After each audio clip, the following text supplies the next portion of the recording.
So my name is Pia and I am the amphibian conservation specialist here for the Nashville Zoo. The Puerto Rican Crested Toad is the only native toad to Puerto Rico. The species has suffered a decrease in numbers severely over the course of years, mainly due to habitat loss and invasive species going into the island. So the Nashville Zoo has been involved with Puerto Rican Crested Toad conservation for many years now. Since 2012, the zoo has successfully breeded captive adult toads and has produced a little over 30,000 tadpoles that we have sent out to Puerto Rico to be released in the release sites. Together, our main goal is the reintroduction of the species back into their natural habitat, which consists of sending tadpoles by zoos and aquariums, and then many efforts done by all our partners and people that work in Puerto Rico actively,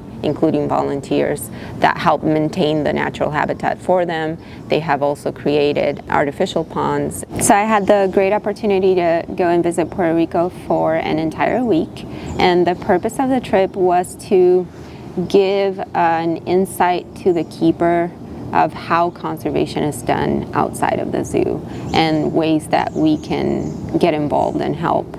So for us, our week consisted mainly of visiting the sites where we release the tadpoles and then they morph into toadlets and eventually adult toads.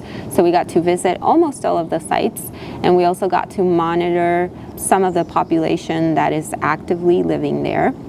So the job that zoos and aquariums do here is very important because the many efforts that we do related to captive breeding can really manifest or impact on the numbers and the survival in general of a species that is currently endangered in the wild.